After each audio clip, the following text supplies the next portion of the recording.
Hi and welcome to my talk. My name is Annika Kaltenhauser and I'm going to present the paper You Have to Piece the Puzzle Together, Implications for Designing Decision Support in Intensive Care.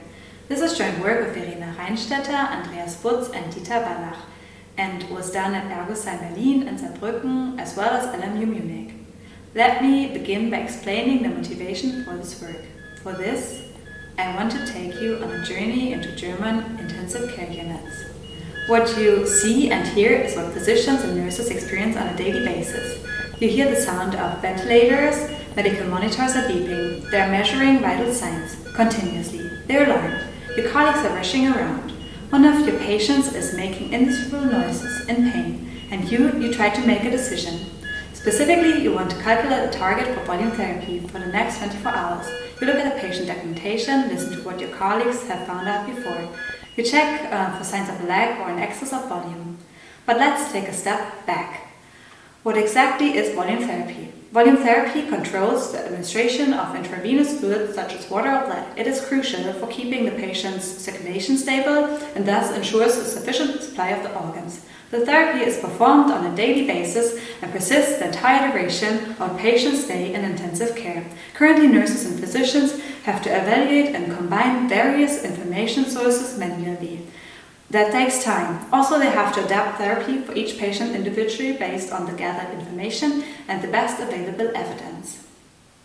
Clinical decision support systems promise to support nurses and physicians in detecting meaningful patterns in complex datasets and to derive patient-specific and objective therapy recommendations. Consequently, using a clinical decision support system for volume therapy appears to be promising.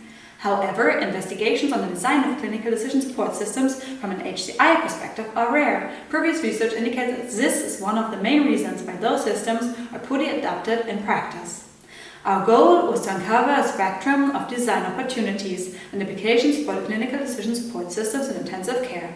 Before we can develop appropriate technologies, we need to understand not only the actual decision-making process, but also the impact of the organizational setting. We conducted a qualitative field study. This study makes two contributions. First, it adds to the body of empirical research with the contextual design approach by providing a detailed description. Second, our work identifies 5 opportunity areas and implications for designing decision support in intensive care.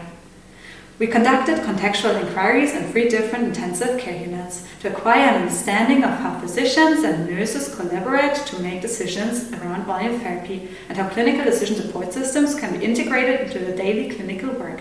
My colleague Verena and I observed and interviewed 18 participants that we recruited on site. We followed them on a typical workday during the patient work, the meetings, handovers, and even during their breaks.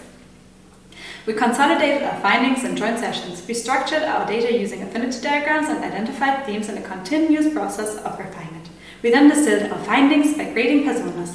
To discover opportunities, we chose to work with user experience maps. We modified a conventional map by including 2 primary personas and thereby emphasized their collaboration. During the condensation of findings, we identified 5 opportunity areas and specific implications for designing for each of them. Let's dive into our findings. Our findings from the study are threefold. First, I present contextual factors that affect decisions. Second, I dive deeper into nurses and physicians' collaboration for volume therapy. And third, I illustrate how decision makers currently form their decisions about patients' volume therapy. To guide you through our detailed description of nurses and physicians' decisions around volume therapy, as well as to illustrate the environmental and organizational factors they face, I will use the design artifacts created in the course of our work. The work of physicians and nurses was focused primarily on monitoring, maintaining, and if necessary, replacing the vital functions of patients. In all intensive care units that we observed, nurses worked in 3 8-hour shifts, and you see time on the x-axis over there. Physicians worked either in 2 12-hour shifts, or like shown here, in 8.5 hours in day and late shift, and 10.5 hours in night shift. While the nurse-patient ratio in the observed intensive care units was between 1:1 and 1:5, the physician-patient ratio varies between 1:5 and 1:18, depending on shift, ward, bed occupancy, and sick leave. Nurses interacted with the patients in shorter, more frequent cycles. They kept track of patients' conditions at least every hour. They were required to stick to the volume therapy that was prescribed by the physician and to communicate their observations back to the deciding physician. Physicians were responsible for deciding on the appropriate volume therapy. But unless the nurse asked for support or the physicians needed to communicate with family members, they only saw patients during physician's handover and patient examination. Overall, we observed longer but less frequent cycles of patient work among physicians. Physicians and nurses need to communicate frequently to ensure adequate patient care and fully exploit their respective competencies. We observed various types of communication, as well as separate physicians and nurses' shift handovers. In addition to these separate meetings, there were also synchronization sessions, which you see in yellow here. During the shift changes and synchronization sessions, each person used their own sheet of paper to write down notes about each patient. The handwritten notes served as an informal memory aid and were not necessarily fed into the official documentation. We observed that the stresses affecting staff and their volume therapy actions changed throughout the day and between days, depending on the number of patients and how critical their condition was. Therefore, the amount of work and emotional strain varied. According to the different responsibilities in patient care, nurses increasingly filtered alarms and took countermeasures regarding volume therapy under time pressure.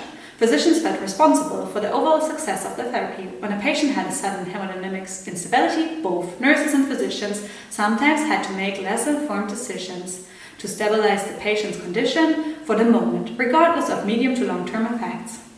A particularly important time for the communication between physicians and nurses was when they worked together during patient examination. This was the time for intensive exchange. Physicians asked for information on how progress on therapy was, and they discussed next steps with nurses. In addition to synchronous collaboration, we also identified a similar level of asynchronous collaboration.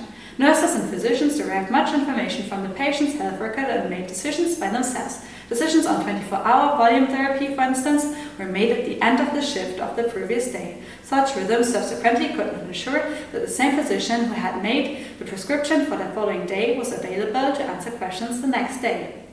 A further finding that emerged is that the puzzle of information is not completed in one place and usually not by a single person. On the contrary, various people in collaboration complement it, piece by piece over time. Essential elements of the puzzle may be completely missing or fragmented in the patient record. One piece appears in personal notes, another in a patient record, and another piece in a paper-based record by a specialist or physician. You have to piece the puzzle together. Last but not least, I will highlight some applications for the design within opportunity areas we have identified. Our user experience map illustrates which contextual factors of intensive care influence the user's goals of deciding, implementing, and monitoring therapy. We learned that pressure fluctuates during and between workdays, which means that sometimes transparency might be preferred, while at other times the staff needs to react quickly. The context and type of task seem to determine whether visualization of the decision with more or less informational depth is preferred. To support adaptation to the situation, we suggest designing a clinical decision support system with different degrees of information depth. Future clinical decision support systems for therapy decisions should support the collaborative decision cycle. They should reflect the progress of the decision cycle and make it visible to all users. We think that timeline-based data visualizations will provide an insightful overview of the collaborative achievement of the prescribed amount of volume. The visualization can reflect the current status as well as the temporally related actions and decisions of predecessors to other patient data such as vital signs.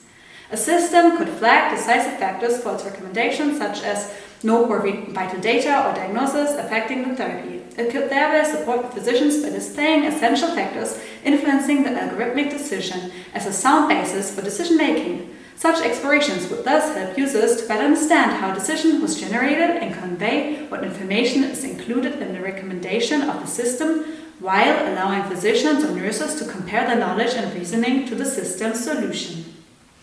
Our findings revealed that implementing volume therapy treatment decisions and monitoring their success was central to making informed decisions. Future systems should be designed to not only offer the possibility of interaction, but moreover to promote interaction with the system to gather all the necessary information. Puzzle pieces for volume therapy decisions that only humans can provide with their eyes, ears, and fingers must be easy to enter and be taken into account by a system. If we want to achieve a design that causes less disruption, we need to carefully integrate a system into the complex landscape of existing systems that seem to compete with each other and with the attention of the user. We speculate that a more experimental approach might also fit for implementing volume therapy decisions. Information could be subtly printed on a sheet of paper on which physicians and nurses take informal notes. Here, I would like to thank my co-authors for all the contributions and those who helped with the preparation and coordination of the studies. Thanks to all the participants of the study. Thank you for your interest in our work, and check out our paper.